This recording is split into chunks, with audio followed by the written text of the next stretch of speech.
Assalamualaikum warahmatullahi wabarakatuh. Teman-teman, selamat datang kembali di channel YouTube Mentor Keuangan. Kita sudah sampai di pengumpulan data untuk asuransi ya sekarang. Oke, jangan lupa like, subscribe Mentor Keuangan serta Gudang Emas dan Perak untuk edukasi emas dan perak. Ini adalah materi sharing dan edukasi, bukan saran pengambilan keputusan.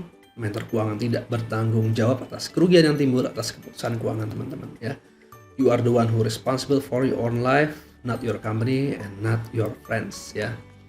Selalu tetap berusaha untuk belajar, mengetahui lebih lanjut mengenai banyak hal. Dan kalau dalam proses perencanaan keuangan ini teman-teman kebingungan, bisa menghubungi perencana keuangan yang teman-teman percaya ya. Jadi bisa berdiskusi dengan perencana keuangan tersebut ya.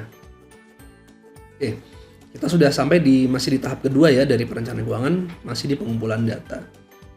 Dan pengumpulan datanya sekarang sudah sampai di asuransi. Kita sudah bicara mengenai aset, pengumpulan data utang, arus kas, dana darurat. Dan ada asuransi yang kita akan coba cari datanya, apakah teman-teman sudah punya asuransi kesehatan, dan apakah sudah memiliki asuransi jiwa.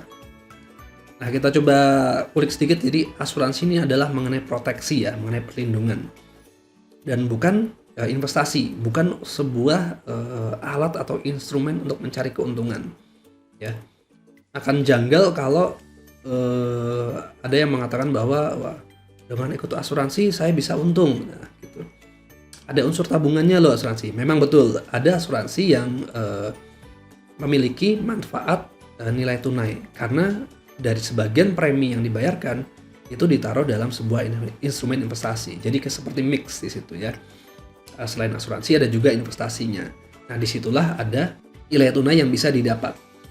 Tapi apakah dengan mengikuti asuransi itu akan mendapatkan uang? Enggak. Asuransi itu lebih ke jadi biaya ya. Biaya sudah dibayarkan dan menjadi ya sudah hilang seperti itu. Jadi tidak akan mendapatkan keuntungan. Contoh gini, asuransi mobil lah misalnya. Teman-teman ikut asuransi mobil, apakah nanti biaya tersebut akan dikembalikan? Biasanya enggak kan.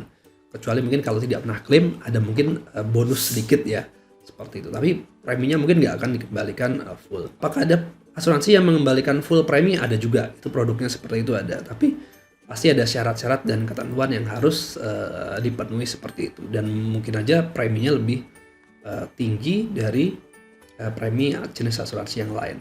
Tapi kalau ada asuransi yang seperti itu, monggo silakan ya.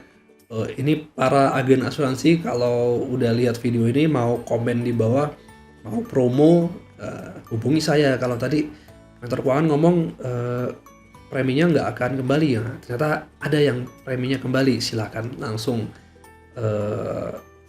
tampilkan nomor Anda harus menghubungi di mana ya. Tapi intinya adalah asuransi itu mengenai proteksi, bukan investasi. Kalau ada produk yang di mix, bukan mungkin saja ada, memang ada, tapi teman-teman harus cek apakah sesuai dengan kebutuhan teman-teman untuk tujuan keuangannya. Ingat ya, asuransi bukan untuk mencapai tujuan keuangan. Kalau untuk mencapai tujuan keuangan, pakailah investasi. Asuransi ini adalah untuk mengcover kerugian finansial yang mungkin terjadi kalau terjadi sebuah resiko atau musibah. Ya, contoh asuransi mobil, teman-teman mobilnya rusak atau tertabrak gitu ya, harus mengeluarkan biaya bengkel. Nah, ini akan di cover oleh asuransi. Kesehatan pun demikian, tiba-tiba sakit harus mengeluarkan biaya rumah sakit, akan diganti oleh asuransi. Nah, ada dua asuransi yang menurut saya harus teman-teman miliki. Dua ini adalah pertama asuransi kesehatan, yang kedua adalah asuransi jiwa. Kenapa asuransi kesehatan? Karena resiko sakit ya, penyakit itu bisa menimpa siapapun mulai dari usia 0, baru lahir pun masih sudah bisa sakit, sampai kita tua bisa sakit. Jadi ini untuk mengcover jangan sampai kalau ada sakit yang membutuhkan biaya cukup besar, kondisi keuangan kita menjadi terganggu. Apakah harus ambil di swasta? Enggak juga.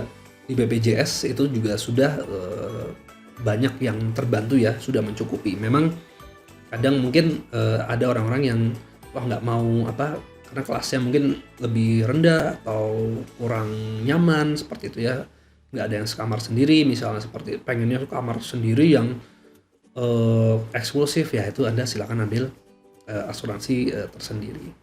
daripada harus ambil BPJS. Tapi menurut saya kalau teman-teman nggak bisa ambil asuransi swasta secara sendiri mandiri, BPJS Kesehatan ini adalah asuransi kesehatan yang wajib teman-teman miliki ya.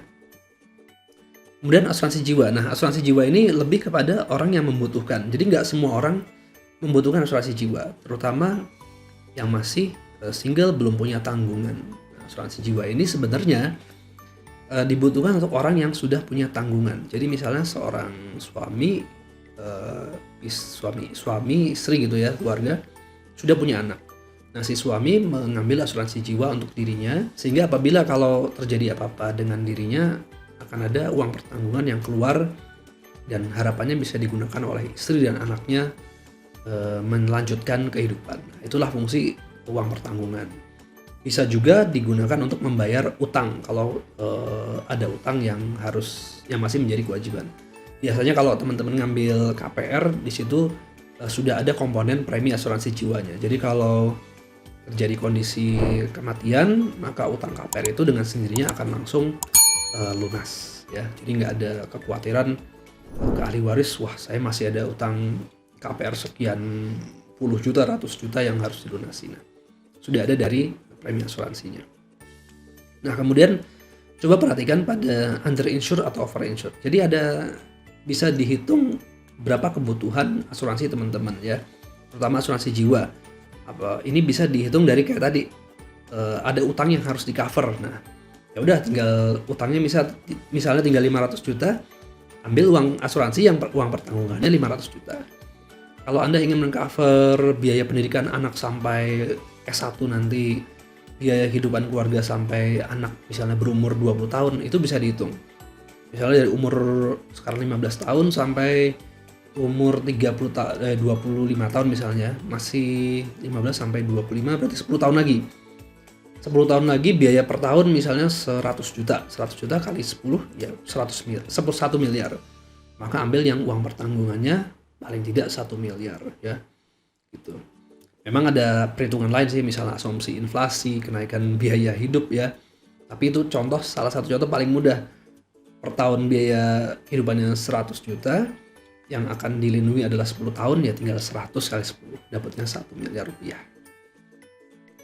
Sehingga kalau Anda sudah punya UP yang 1 miliar, ya nggak usah ngambil lagi. Nanti tahun depan dihitung lagi setiap tahun, masih harus 1 miliar atau tidak.